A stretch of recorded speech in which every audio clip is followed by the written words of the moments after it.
Welcome back to the Star Wars Newsnet channel. Recording this on a Thursday night, 11:42 p.m. Eastern time. Stayed up a little bit late to check my good friend Paul, who is back here on the Star Wars Newsnet feed. For those of you who have missed Paul from the Comic Binge, from the Saga Continues podcast. So we have a lot to discuss today.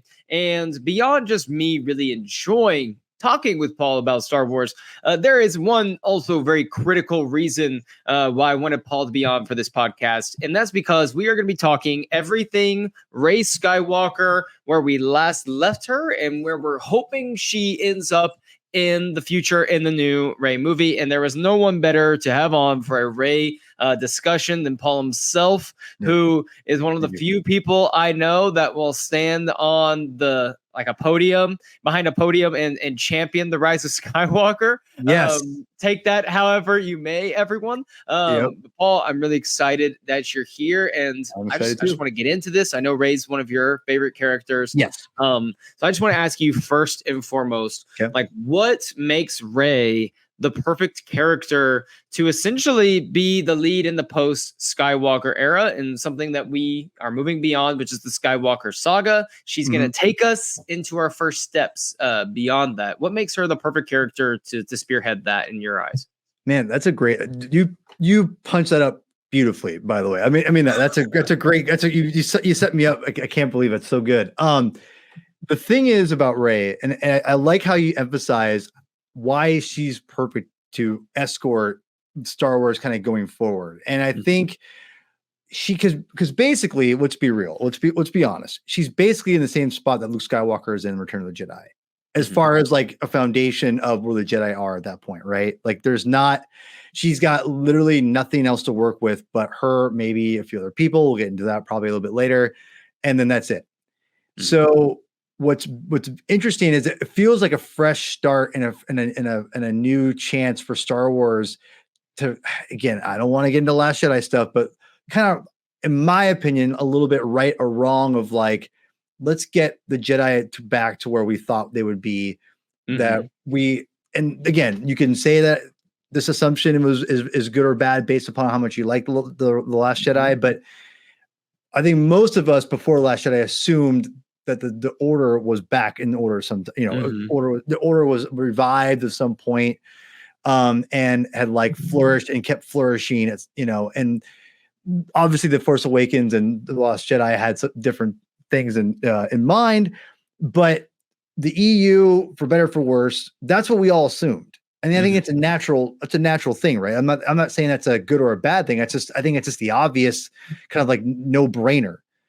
And sometimes taking swerves is good, sometimes it's bad. But I think now with Rey, just as of right now, you have that second chance, right? Like you have that chance to have, let's be real, a powerful Jedi. Like not just, and that's the thing about Rey that I think people really undermine with the Rise of Skywalker, is that when I talk to people, one of the issues I have with Last Jedi. And again, I'm not trying to bash on Last Jedi, but I'm just trying to set up exactly why I think she's an important character and why I think she's perfect for it. In Last Jedi, they really emphasized the whole random aspect. Like she's a powerful Jedi, but she's just kind of this random character and whatever.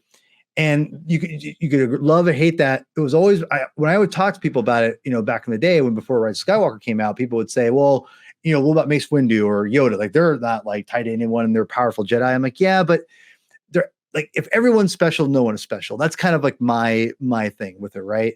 And I always rubbed me the wrong way. I'm like, Rey has to have some significance of some sort, right? And so with Rise of Skywalker, you get like she's a clone child of Palpatine. There is a strong connection between her and Kylo of the Force dyad, which I think is underrated. I love the Force dyad. So you have both those things kind of. I like the dyad as well.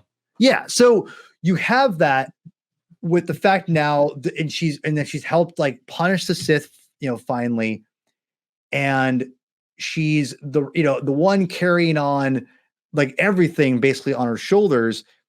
It's, you put all that kind of like that Luke Skywalker stuff that we thought we were going to get, we didn't get, and into this new character and all these different legacies kind of wrapped into one with the whole, taking the Skywalker name. it's set up beautifully to carry the torch for Star Wars going forward. It's I don't think it was meant to do that necessarily at the beginning. I don't, because obviously there wasn't, because they didn't have a plan, which is it's a whole problem in all of itself. But Rise of Skywalker, say what you want with the actual movie in a vacuum, and I've said before, in a vacuum, maybe the Rise of Skywalker isn't a good movie. Like I can like objectively look at that. But I would argue that you can't, and I would say The Last Jedi is also in a vacuum is probably a better film than that, right? Obviously. But the problem is, and I say the problem in a good way, Star Wars is not in a vacuum. Star Wars, you have to look at Star Wars from a broad scale, especially with the Skywalker saga.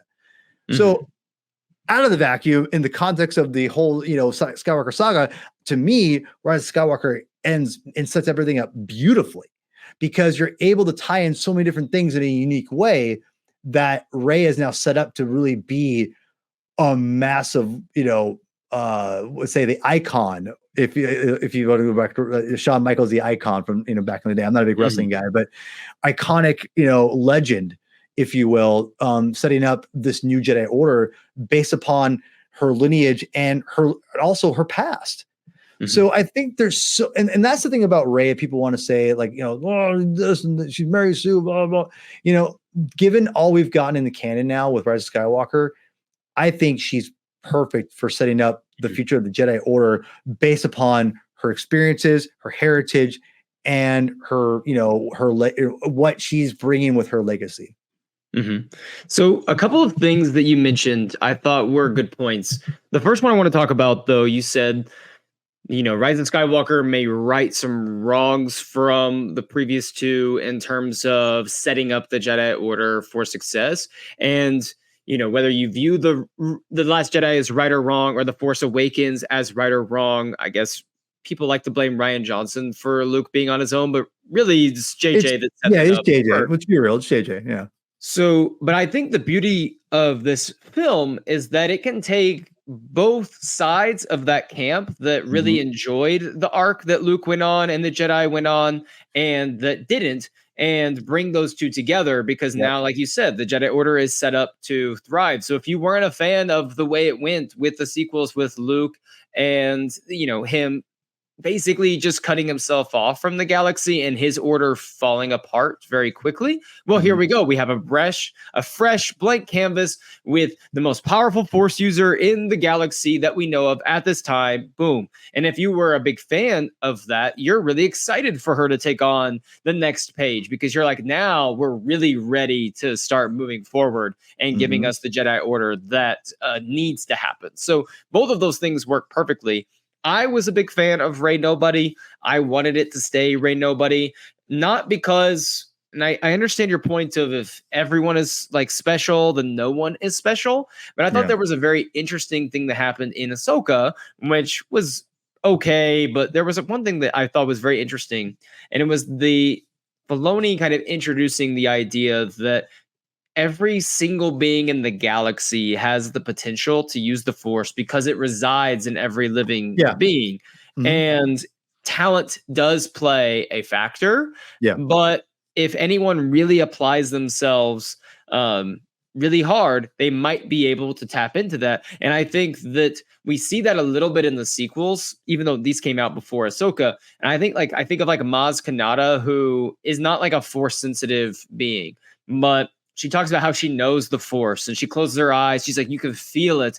And I think that there's an aspect of everyone in the galaxy has this like potential, but natural talent helps. And Rey just happens to be one of those people that has an abundance of natural talent. And I think that would have been sold either way. But I think even the idea that she could have been a nobody helps us moving forward into the next, because there's people that love the idea of Rey Nobody. And so you can find a bunch of nobodies in the galaxy that can join Rey in whatever version of her in the order that's existing. And then there's known entities out there that are Force users that we've seen in canon. And you can bring those in, and they have ties to other characters, and you can have the bloodline aspect of it. And I think this, like you said, she's the perfect one to spearhead this, because both sides of the fandom and how they feel about that should be able to find a reason to get A on common board ground. with the Yeah. story that they're trying to tell, depending on what that is when the time comes.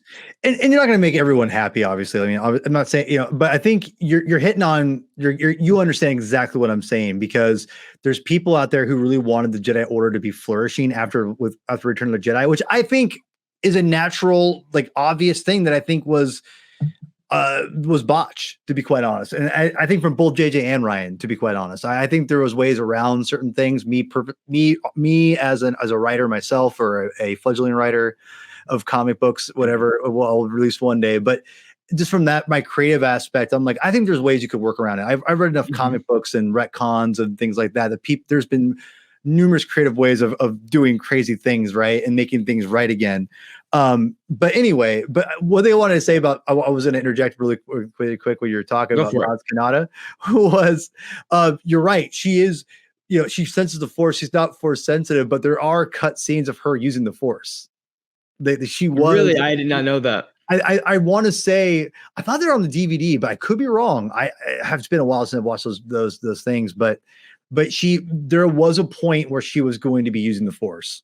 I want to say that's almost, but to your point, I mean, you're right. Like, I think they cut that off because of that. They want to make it more of a special thing, not just like, but to, again, bring up another great point too, is I think Dave Filoni brought Sabine into it, maybe to help set up the new Jedi Order.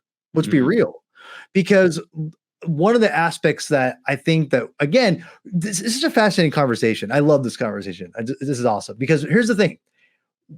You weren't born yet, probably, Tyler. I'm not trying to talk SH, but bear with me. When I was a kid, right? Because I'm like 42. You're like, what, 23? So I mean, 27, Paul. Oh, excuse me, 27. I look 22. I am 27. This is the conversation I'm going to be having about a week from when this podcast comes out, with on Meet the Teacher night, when all my students' parents come to school and they look at me and ask me where the teacher is for the classroom.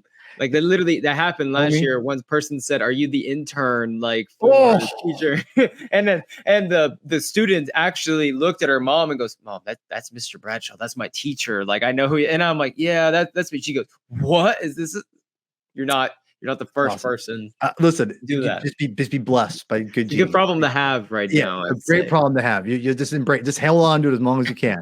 No, but like I say this because when I was a kid, we in reading the early EU comics, like where I'm talking about like early Dark Horse stuff, right before the prequel trilogy came out. They wrote like how, we all assumed everyone turned into a Force ghost. This is how Jedi worked. Like, Jedi had like multiple students, is whatever. And then George's like, bulldoze. Actually, Jedi can only have one Padawan, and then they actually have to start training not with like when they're like 23.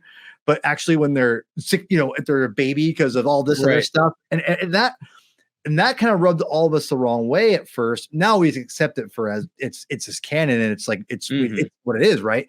Which, to be honest, the genius of George was that it makes it look the Jedi a certain way, as we're seeing now in the Acolyte, which again, like the Acolyte, I'm not gonna hate her at all. It's not perfect, but it's got some good shiz on it. Anyway, but you see it in the Acolyte, you see it in the prequel trilogy, this legalistic mentality that Jedi have. He brilliantly put in, even though everyone rejected it, or not everyone, but a lot of people did not like it. It wasn't what we expected. It ended up being maybe the right thing to do, because there's so much rich storytelling and actually and good thematic things that you could do now leading into this new Jedi Order that we're having with Rey. And I think Dave Filoni, and I'm curious what you think about this, Tyler, it almost feels like Dave Filoni put that in, and I'm not saying that he did it only for this purpose, but it almost feels like, from that writer's perspective, we need to start establishing the Jedi as not just the old school Jedi that George put in, because that was he purposely put that in as a fault. Like, this is a problem, if you will. And now it's like, here is the Jedi are evolving going forward, that now someone like Sabine at a young age, she becomes a woman, she can still learn to become a Jedi, like what we see in Ahsoka, right? Doesn't have to be the old way. And I think that's in a way setting up Rey and the new Jedi Order that this is going to be a different thing, and he's kind of helped establish that with the maybe not the mainstream audience, but at least from the broader, the more broader Star Wars audience, if you will, with Ahsoka. I'm curious what your thought on that would be. Well, I think most Star Wars fans should be able to acknowledge, and they can't. I think they need to look inside and be like, what movies are they watching? Is that the Jedi can be both the heroes and not have all the answers. Absolutely. And I think sometimes we get lost in this idea and we romanticize our prequel Jedi heroes that we love. But if we really watch that trilogy and see that, they kind of cause their own demise by the choices that they're making.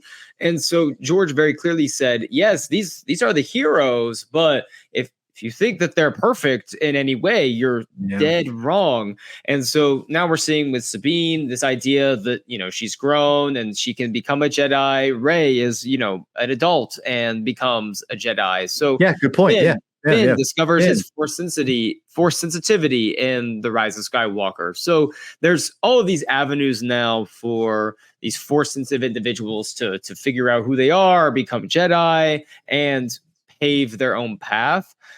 The thing that I am most curious about with this new film, and the thing that kind of concerns me a little bit about the direction of the movie, is the way Kathleen Kennedy has kind of proposed this film, is that it's about discovering the question of what is the role of the Jedi in this new galaxy, and are the Jedi needed? And to me, that felt like the story that was answered already in the sequels with mainly The Last Jedi and The Rise of Skywalker. And the whole premise of Force Awakens was bringing the Jedi back because we had to fight Skywalker. So I hope that was just something that they said to try to get people interested because it's just something about the Jedi. But if that's the same story that we're getting, I think that we're really missing, the mark here. And so I wonder, we talked about the Jedi Order, we're wanting to see it, growing and flourishing and entering into a new era. But do you think those comments by Kennedy on what this movie is going to be, do you think that that's definitely where we're going? And then how much would that hinder what I think people are hoping for in this movie? That's a good point, man. That's a good question. Listen, first of all, I'm going to say this before I talk about Kathleen Kennedy. If you ever listen to Saga Continues, you know my opinion about Kathleen Kennedy. But before I go a little bit off on this, listen, I hate the YouTube backlash and you know which channels I'm talking about. I'm not going to mention them by name, who are just put the big red dots in her eyes and Kathleen Kennedy, all this stuff. It's overdone. It's overblown. And it's a boy who cried wolf. And it's whatever. I hate that stuff. That being said, I'm not the biggest Kathleen Kennedy fan for Star Wars. And part of it's how she handled the sequel trilogy. And I think the record speaks for itself. It's been inconsistent. And I'll be honest, when you mention things like that to me, Tyler, it just makes me go, it's more of just why is she still there? To be quite honest. I mean, and I'm not because I'm I think she's terrible. She's done some good things. Look at The Mandalorian. That saved Star Wars. Let's be real. Say Star Wars in a sense of it covered up a lot of the blah, at each other. And it's kind of unified a little bit of the fandom, at least from the mainstream audience standpoint with Grogu and Mando. I mean, you cannot, her letting them cook has been the best decision she could have made for Star Wars ever. And it single-handedly has kept Star Wars afloat and in the zeitgeist of popular culture, whereas maybe Rey has and that new trilogy, it's still there in pop culture. It'd be, look at the box office alone from TFA is duh, it's there. It's not as big as you'd want it to be or think it would be, but it's still there. And I think that's the thing about what's really frustrating about that comment is that it is still part of the zeitgeist. It's not as positive, maybe. And again, this is someone who loves Rey. I'm not saying that as a detriment. I'm just being real. It's not as popular, obviously, as Grogu or Mando, but if done right, it could get to maybe not that level, but not too far either. if it's done right. Because let's be real, I haven't watched the movie yet, but that movie that Daisy Ridley's in now on Disney Plus that people are raving about. I've seen people talk about great things about it. The Woman in the Sea. Yeah, she's a good actress. I mean, like that's the thing about what really sucks about these movies is that like she's a good actress. I think she was fantastic in all the movies, and especially in Rise of Skywalker. I think she carries that movie so much, and it's because she's really good. Like she has a presence. There's a genuine emotion to her. And with her and obviously Adam Driver have amazing chemistry, and it was a bummer we never got more. We should got more of it, to be honest. Again, different podcast for a different time. But you know, I think when you have Kathleen Kennedy say that about what we just got, it's just like, come on, man. Like, it's not about the place in the galaxy. We know their place in the galaxy. It's like it's not, it takes a genius to figure this out. Like they are the people protecting the galaxy. Now, as far as how they protect the galaxy, that's more interesting. And maybe that's what she's trying to say, but she's being very like, well, you know, but because to me, you need to be say like Jedi are the people protecting the universe from threats, but what they deem as threats and what other people deem as threats, that's a different story. That to me, and maybe I'm smelling my own fart here, but that seems way more interesting than being like, well, where's their place in the galaxy? It's like that seems, I mean, the arguing over whether the Jedi are needed or not seems detrimental to Star Wars, because I think everyone would argue that yes, the Jedi are extremely important. They're safeguarding the light. They're pursuing what's right in the galaxy. They're the guardians of peace and justice when they're operating the way they're supposed to within the bounds of that. Here's my piece on Kennedy. I don't want to spend too much time on Kennedy.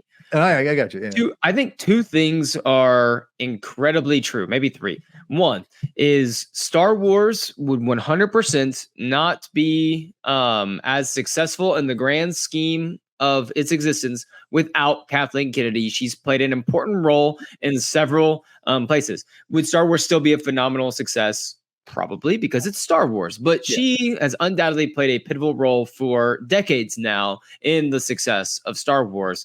The second thing that can also be true is that she, over the last 5-6 years, has essentially failed to keep Star Wars relevant and growing in a substantial way outside of The Mandalorian season 1 and 2. And when you think about the number of projects that have happened in the last 5 years with Star Wars, that is, I won't say colossal failure, but I will say it is a big black eye on her legacy, given that we all thought, I think a lot of people thought that this whole Disney Plus era and the last, going back even 5 years ago, 6 years ago, that the final sequel movies in this Disney Plus era that was being ushered in was going to create this new generational future for Star Wars. And what we've seen is that younger audiences have turned away from Star Wars more, and the older audiences are the ones really still digging in. And that's a leadership problem, because some other franchises are not having that issue. Now, I think The Acolyte's going to be a tipping point for a lot of things that Lucasfilm does in the future, and it'll be really interesting to see this a year from now, like if there's leadership changes, if there's a wholesale change in projects and developments for different things. But again, for another day. All that being said, let's assume that this story takes what she said, and that's true, but isn't tied down to that. Like it's not, we're not just tying ourselves down to this story, because I do think they want to tell a grounded story that is not super all this galactic stakes. And to me, if you're going to retread that feels also like galactic level. If you're saying, are the Jedi even needed in this galaxy? I want to know, I want to talk more about like just Rey's character in general. This is 15 years from the last time we saw her. Which is crazy, by the way. That's crazy to me. That's going that far, in my opinion. I agree, because it's just a lot of time. I hope that, I want to see Daisy play Rey as much as possible. Yeah. But I'm like, I hope we get those novels, an animated show, something along those lines in the future. Just for this movie, assuming we don't get any content about Rey and what she's been up to prior to this, outside of the inevitable random novel that's going to come out 2 months before the movie that doesn't really do much. What what sort of place do you want Rey to be, not just mentally, because I think that's important at this time, 15 years, but also spiritually, just as a Jedi and having taken the mantle? Because I think that we leave her in a really good place where it's easy for us to think she's not going to be okay. But the way we see her sliding down the sands, she's smiling, she feels very confident in who she's chosen to be. It's like, okay, she's going to be just fine. And now 15 years later, taking on the brunt of all of the weight that comes with being the Jedi in charge of paving forward a new path. Like, where do you think she's going to be at mentally, but also, the spiritual component of that as well? It's just you give great questions, by the way. I love these questions. They're great. They're so meaty. I think that where I would like her to be is the furthest away from Last Jedi Luke as possible. And I'm not, again, that's not to be like a jerk. I'm just being real. Like, I want her to be more confident in the Force. I think that's my where I'd start. I want her to be. You can say that without like. That goes for people that love The Last Jedi and hate The Last Jedi, because I think if she's in the same place Luke is in The Last Jedi, that's just retreading a story we've already seen, and with Rise of Skywalker. So I agree with you as someone who loves The Last Jedi. Listen, and I also say that because I don't even want it even in the vicinity of that character. I want her to be like doubting herself. I mean, because the way here, or let me rephrase that. What I would like to see is her confident in the Force and being a Jedi. First of all, I think that's critically important, of being like knowing her place in the galaxy and saying, I'm a Jedi. This is who I am. And it is my responsibility to do X, Y, and Z with it. Like, I mean, again, your motivations, I don't know what her motivations are going to be necessarily, besides being like a good person, whatever. But I mean, like, there's obviously going to be personal motivations with her, as any character in a movie will have, right? I think for me, the one thing I would want them to do with her as a character is this movie, and have it be more grounded. I'll be honest, is I want her to really be confident, but actually not just be confident being a Jedi, but confident knowing where the Jedi's place is and having a reason to exist in the first place. Because I think that we need to have the Jedi, because I mean, the Acolyte, again, this is where I think the Acolyte did a brilliant job of, and people are going to probably undersell it.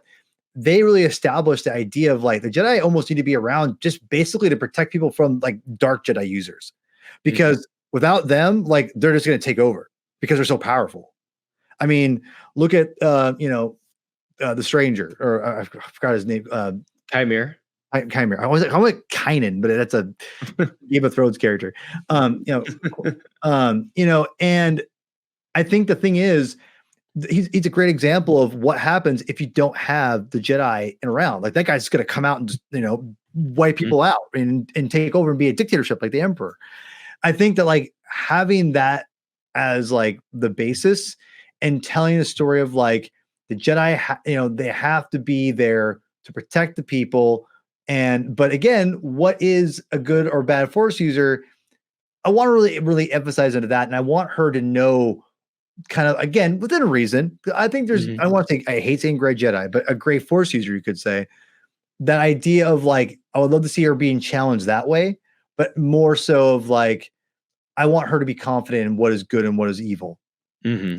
No, I agree. And I'll be honest, I hate it when people talk about like the gray Jedi stuff and all of that, because to me, it's a bunch of like mumbo jumbo, as Han Solo might say, because like, I love talking about people like when it comes to like those feelings. Because to me, when I think about the Jedi and Rey specifically moving forward, like, it is extremely difficult to pursue the light every day, to take the high road when you're supposed to every time.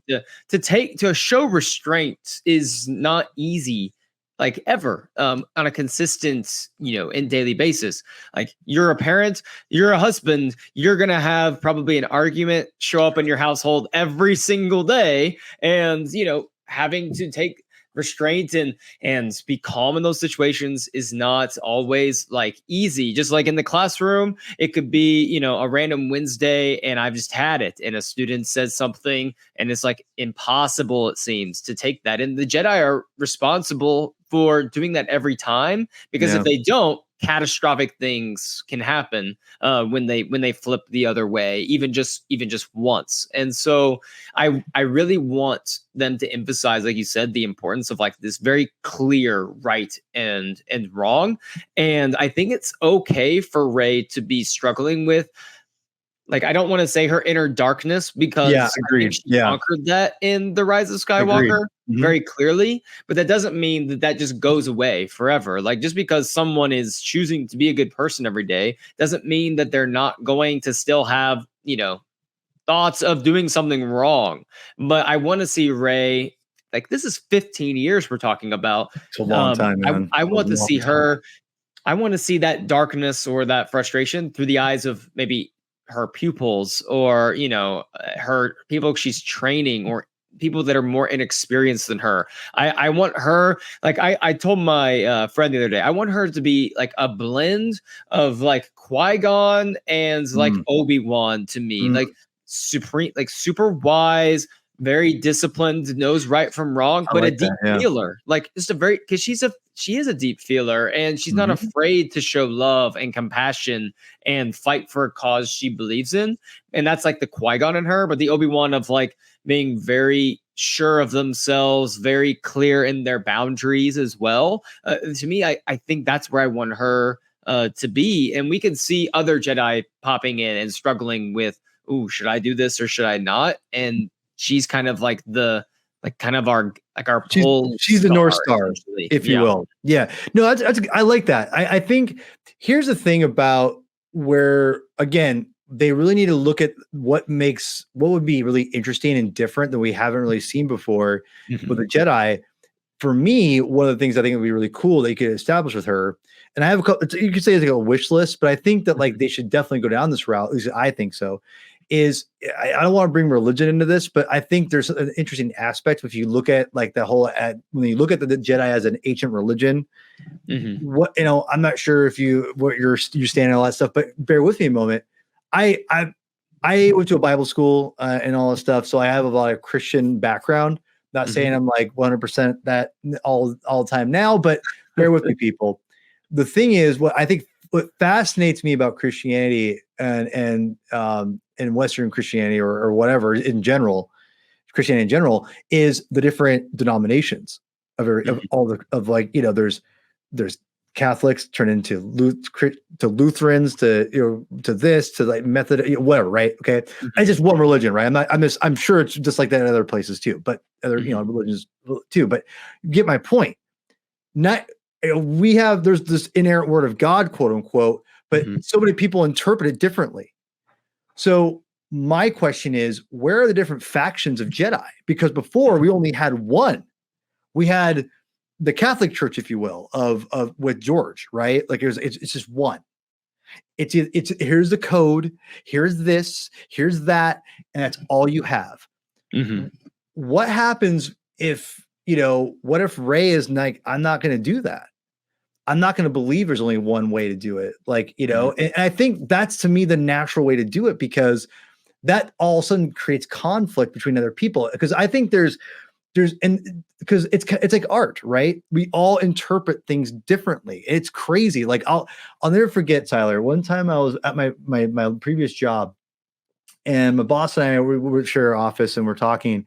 And our big boss calls us and was like asking us a question. He said something, and when we hung up, what he said was like a couple sentences of something we were supposed to do or whatever. You know, bear with me, but we both interpreted it completely differently. Right. Like it was a very simple thing.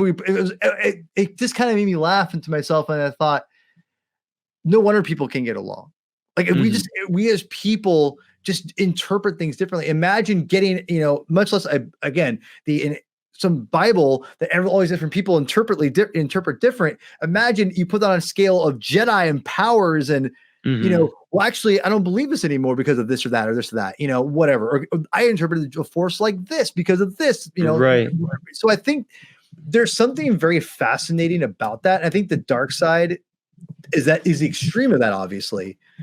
But I think there's a lot of power of like different factions of Jedi, like, and I would like to see that in her, maybe like you said, be that North Star. And this is going to kind of piggyback to one of my other wishful things that I think is I think it's like I'm gonna use comic books in like Marvel and DC. One of the best things about Marvel and DC is this 50 years of ongoing, continuity, loosely you could say. Right. But you get what. But the thing is, I say loosely because these writers will come in. And I'll use Jeff Johns. Are you familiar with who Jeff Johns is? Nope. He's a writer. He's a brilliant comic writer. I love him. He's one of my favorite writers out there. And not everyone loves him, but again, that's a whole different thing. He came into Green Lantern and totally revitalized the whole thing and took all this lore, expanded on, not like tore it up, but actually took it, built on top of it, and then said, actually, this. And everyone went, whoa, and it made Green Lantern huge, and they made a movie about Ryan Reynolds, and the rest is history, you could say. but there's ways around of taking this old stuff and making it like, and not retconning it, but building off of it. Like Dave Filoni has done a great job of that too, by the way. I would say Jeff Johns and Filoni are very much like that. They are builders off the continuity, and they know how to do that better than anyone I know. And I think that with Rey, one of the things, and I bring up Jeff Johns and Dave Filoni in this way because they would take things that like would seem like not no brainers, and you go, "There's no brainer. Why would we think of that before?" Like with Jeff Johns, he introduced the different colored lanterns.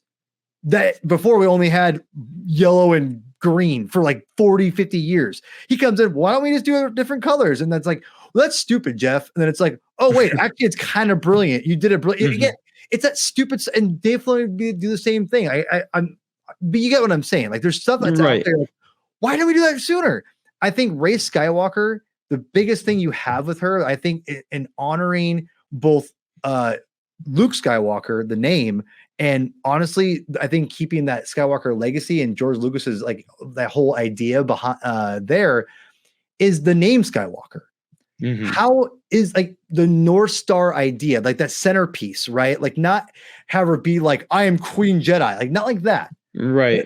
That wise sage, and have it be a moniker, have it be a title of some sort, because there could be other Skywalkers where you don't have to be like, where's the lineage, blah, blah, which I'll get to that in a second too. But like have that idea of keeping the Skywalker name alive and vibrant and really powerful in the Star Wars galaxy proper without having to be tied to blood, I think is a brilliant, again, this is me. To me, it's like, that to me is just an obvious first step that you need to do.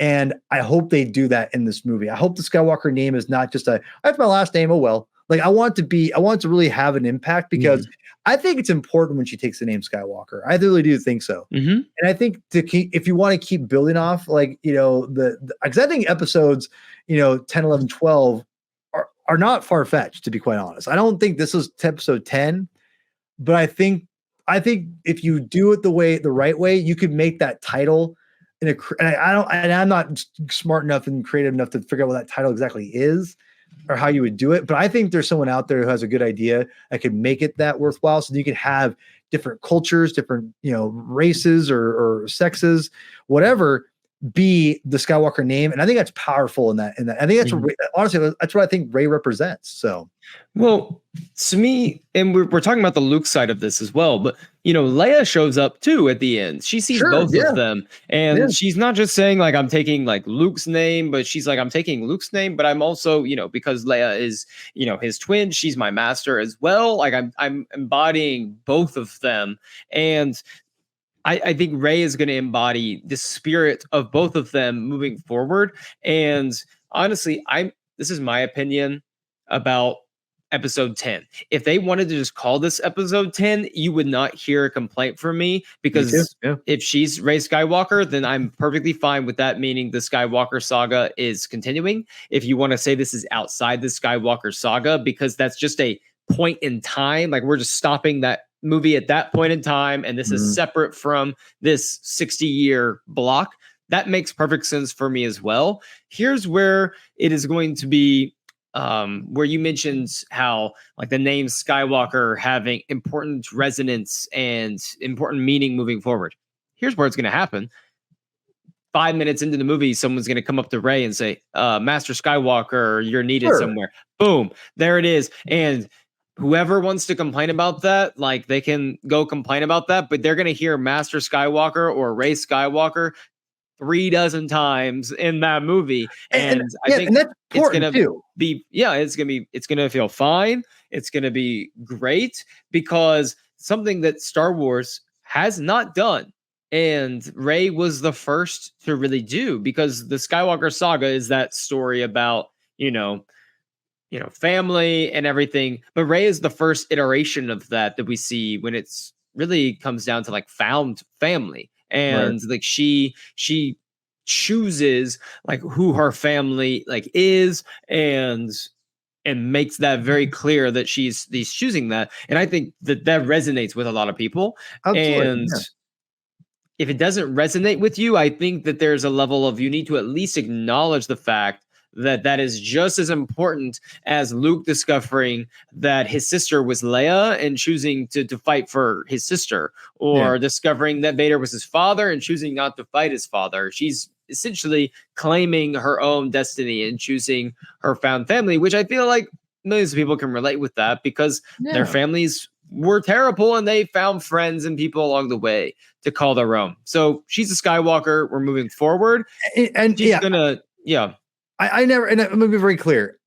I love that about, I absolutely love it. I'm only saying that I think for the future of the franchise and the future of Star Wars in general, not because of Rey at all. Like, oh, we need to like pass on to other people. I just think it'd be really cool if she was the first one and she was the one who created this title of, Skywalker, like maybe you're training and you become a Skywalker with her. Exactly. And it's not far-fetched to say that Rey won't be like a parent at this point in time. Exactly too, right? And they can pass down that way as well.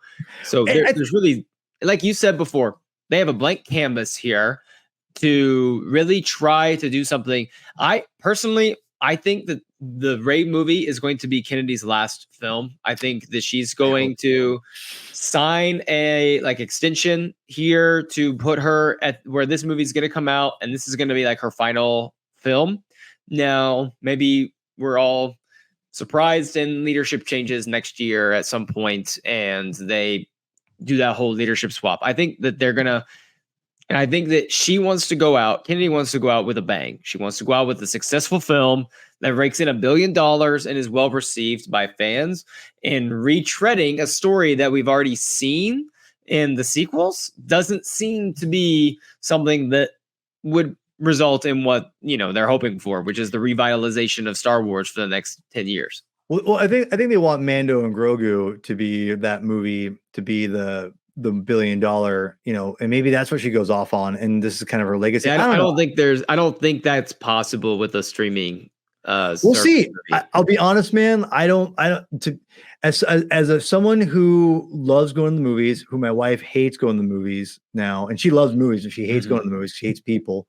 And someone like my daughter, who she actually likes going. Her two movies were Ninja Turtles and Phantom Menace. And she's getting better she's 4 years old. And so she's getting better at staying at the movies. And I cannot wait to take her to see Mando and Grogu. And I'll be honest, it's a lot easier for me to justify going to see Mando and Grogu because she actually does have a good relationship with those characters. Okay. And as a father, as someone who movies are expensive.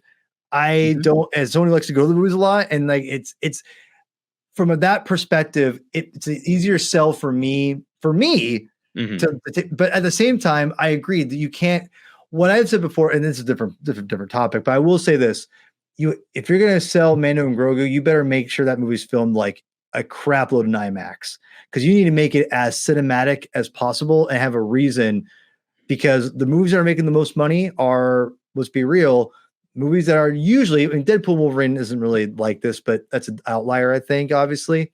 But most movies like Oppenheimer and Dune and Dune, God, I love Dune 1 and 2, especially Dune 2, obviously, those are basically built for IMAX cinemas. And that's what made the bulk of their money was the specialized movies, right? So that's how you make Mandos could be very successful.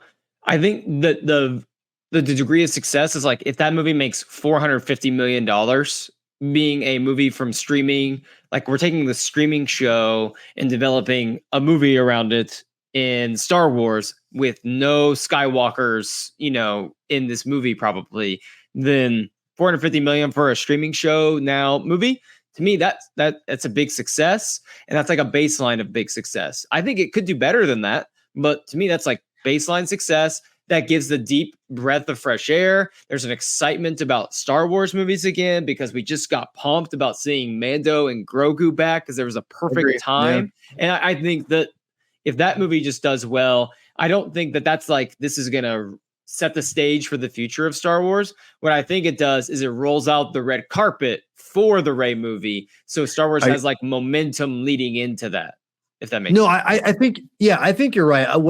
I'm pretty bullish on Mando and Grogu. I think that movie will make $1 billion. I think it will. If that would be insane. Like in the best way. Like I don't think it's possible, but that'd be crazy. Bro, I'm telling you, don't underestimate the power of Grogu and the mainstream audience. But again, if they're lazy, and I mean they being Disney, I don't think because everyone harps on season 3. I think season 3 is great. It's got some clunkers in there, but I mean, there's some great Star Wars in there too. But I think with if they do it right, again, they film a lot of it in IMAX, and they keep that budget at a decent budget, but they really make it look cinematic and not like the show. But again, they have to go hard on what makes it cinematic, and I think the IMAX is the biggest key to that. And if they don't film most of it in IMAX, it's gonna be. You're right. But if they're smart and they use everything to their advantage of being in the cinemas, then they will make. I think they'll make $1 billion. Because I think Favreau and Filoni are too good of writers to write a bad story, especially like that. I just trust Favreau. Favreau's he's a creative person. So I think with Rey though. There's a lot of potential there because the other thing we underestimate is cameos like from Grogu in the Rey movie. Whereas Grogu's, there's a lot you can do and emphasize. I still think that episodes 10, 11, 12, they should be literally the combination of Grogu and Rey and like an Avengers kind of, I don't say Avengers. I don't mean that like that, but like this kind of culmination of all these different aspects of Star Wars, like coming together and becoming like one kind of a thing. And I feel like that would be, because everyone's like, well, you can't really sell a Grogu who's older. I'm like, no, I disagree. You can make a Grogu that's young and a Jedi and make that work and have the audience buy into it. You can't be lazy about it. You got to really have the right people around it and make it believable. We'll have to do a podcast on characters that we would like to see pop into the Rey movie, because I am on the opposite end of that spectrum for the future of Star. I do not want this Avengers style. I don't want Grogu to be anywhere near the Rey movie. Like, I'm very on the opposite end of that, but I would love. That's like a great discussion to have though about characters. And the merits of having both of them, I think, is really important. But we're getting close to the hour point, so we can do a part 2 on this at some point. Sure, like that's fine. We got time. I would love to do a part 2. I want to ask you one more question though before we get out of here, and just going back to Rey because, and I know Rey is really special to you. She's my favorite sequel character, one of my favorite characters in all of Star Wars. To start off the show, I said, what makes her the perfect character to be our lead in the post-Skywalker saga? This is more like personal. Like, what do you think resonates with people the most about Rey that will make this movie? Like, what part of Rey do they need to really lean into and enhance for her future? Because we have this great setup of a character. What do we need to really, dig into for Rey moving forward that's going to make her resonate on a deeper level with more fans for a longer period of time? Man, that's a great question. You're killing it tonight with this. I think it's a hard question to answer because she goes through her character arc goes kind of like this throughout those 3 movies, for better or for worse. And I think that's on JJ Ryan together. I don't think that's on one person. I think it's on both of them. But I think what's so cool about her is because she does have like this because in The Force Awakens, she's so like naive and so like just or not naive, but she's so like just kind of like what's the word I'm looking for? Very like I'm doing my own thing, very independent, and then she has to embrace and working with other people. There's a charm to her that I think that they really downplayed, to be honest, in I hate to say it, Last Jedi, because in Rise of Skywalker, there's a little more of that bickering personality, and I like there's a charm to it. So I think that having not foils, but having her like to get frustrated, but to have that charm and win people over, and like really emphasize her like her sense of humor a little bit and her sassiness. I think, and I don't mean like sassiness and like is really like way. I mean like there's just like a cute sassiness that she has that is charming, but when you combine that with her ability to have like her action scene, she does action brilliantly. I think if you can somehow combine that, like that fun, like sassy kind of like, like I'll do it my own way, and then gotta go, okay, maybe I was wrong or whatever. It's kind of realization. When you combine those 2 things together, I think it's a winning combination with her personality. She has such a charming presence to her that I think when she is that like defiantness, if you will, that's not the right word I'm looking for, but like just kind of like she's very fierce. Like for what she believes in. She's very fierce. Like there's like a ferocity to her. But so I think that one of my probably my favorite Rey moment actually is in The Last Jedi when it's raining and she's like smiling, laughing to herself, reaching out and the rain. Yeah, water, exactly. That's good because point. she's never experienced it before. And also in Force Awakens when they are going to Maz's, Takadana Castle, and she's like, I didn't know there was this much green in the whole galaxy. And there's this like childlike wonder that Rey possesses that is very similar, I think, to some of the endearing natures of like Luke wanting adventure and experiencing things for the first time.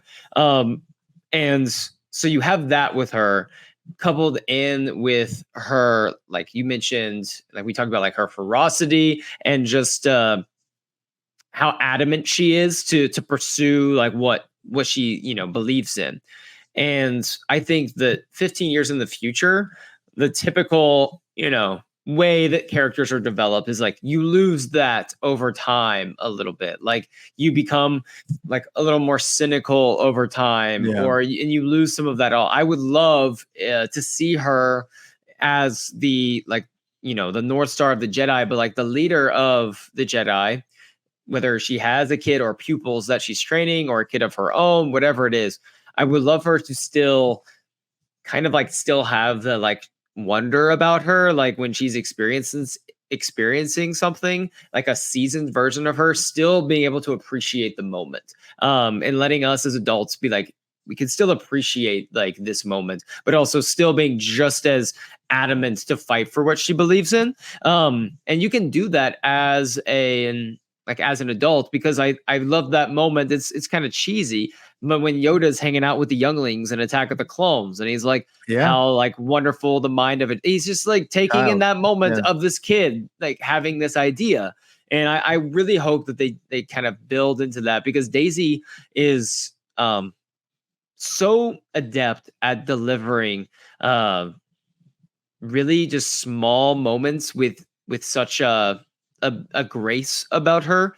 And I don't want them to lose that and turn her into the more stoic, Jedi that we've seen before, like the master, the revered master that's very serious and puts on her serious face. Like I want her to still contain those little tidbits of emotion that make her so special.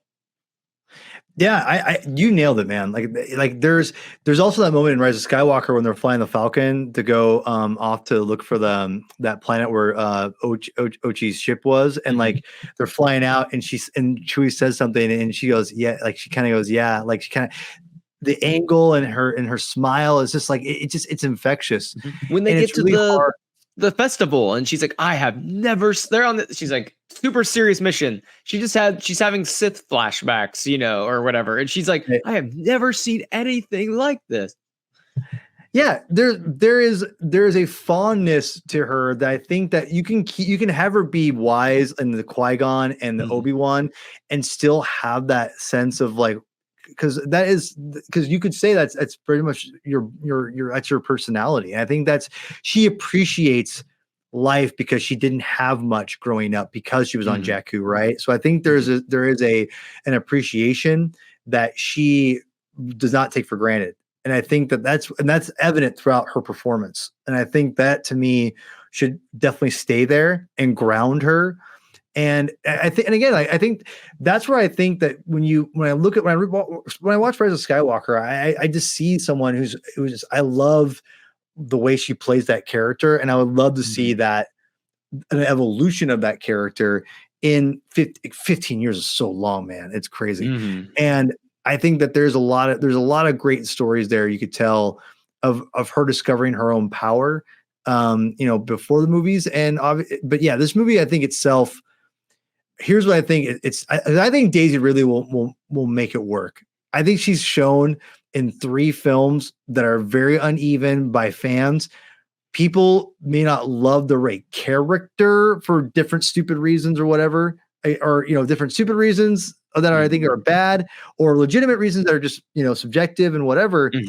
I don't think I've seen many people crap on Daisy Ridley's performance of the character. It's always been, I don't like the character because this. There is the creative decisions of the characterization. So I say that because I think that Daisy, her character she'll play it and because she'll make that movie, she'll make Rey fine, whatever decision they make, she'll be fine. It'll be and this is something that we can put it in for part 2. It's whoever her foil is. It's in her being based off that character. Because I think with Kylo Ren, you're able to get a lot of that aggression out with her. And I think that, and you could see she can bring that, obviously. But I think we need to give her a different antagonist that maybe brings out that playful side a little bit more. Kind of like, this is going to be a bad example, but just bear with me. A Saw's Ventress, like kind of like a Saw's Ventress to Obi-Wan, like something like that to really play off. Her, I think a strength, again, not like a love interest. I don't want to say like that, but like kind of like flirty or just kind of like playful, playfulness back to her. I think this is very serious, but there's also like there is like an unseriousness like baked in underneath. Like there's just, like there's like that banter of. I think if we could get that, because again, go back to Rise of Skywalker, that moment of the cave when they're in the cave, like she's being funny. Like there's funny moments there with her. I think that if you can get an antagonist that is charismatic and is as far as and can play off that her playfulness and that sassiness that she has, I think you're going to be doing well for that movie, because I think if you can get an actor or an actress that can do that with her, then you're going to be in for a good treat. Because I think that's what's been kind of. I love Kylo Ren; he's my favorite characters too. I think the villain for this movie 100% will make or break it. I agree. I think Daisy's going to bring it. That's one of the reasons I love The Last Jedi so much, is because we get to see like Daisy Ridley and Adam Driver actually act together. That's the strength of the movie, and that's what I love to see. So I'm with you that whoever she's going up against or whatever she's going up against in this movie, that chemistry has to be there. And that's probably the most important thing. Yeah. We have so much more to discuss on this movie, as we haven't even started production yet.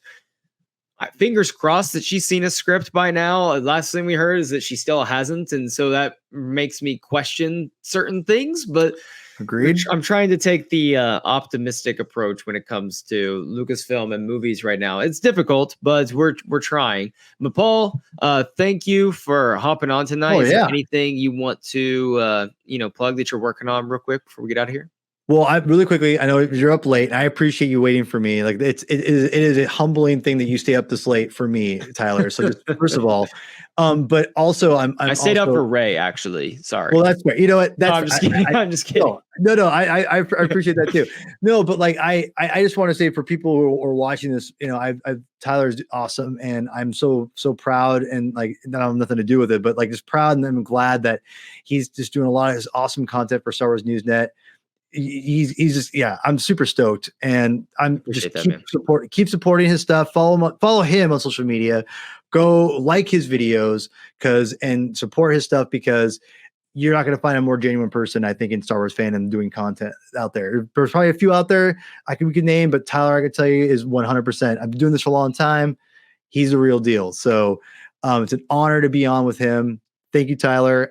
For me, Saga continues with Tim and Kyle. Those are my homies. Love those guys. We did a big, long ending of The Acolyte. Another show we could talk about one day, Tyler, because there's a lot to be said on that, I think, in both in universe and out of universe. Yes. But I would say, yeah, go check that latest episodes. Great time. I think we're gonna be doing a top 5 or top duels in Star Wars, lightsaber duels in Star Wars, and there's a lot to choose from now, so it's really fun. To choose from. Yeah, so that's exciting. So we'll do that, I think, soon. And then for me, my main thing, I guess, I'm promoting and trying to get out there is the Comic Binge YouTube channel, where we do. It's not just like a pop culture thing when I say comics. It's with the exception of a couple movie reviews of comic stuff. It's all comic book medium based, and so we have Star Wars shows on there. We've got Marvel, DC, independent works, and it just, if you like comic books or you want to get into comics, I go check it out. The Comic Binge. Subscribe, check out some videos, holler at me, tell me what you'd want to see, all that stuff. So appreciate everyone who already has subscribed out there. And Tyler, thanks for having me on, man. Of course. I got to come on the Comic Binge and talk some Star Wars comics at some point. That'd be fun. That'd be a fun time. Check us out, Star Wars Newsnet, here on YouTube. If you're watching, thanks for watching.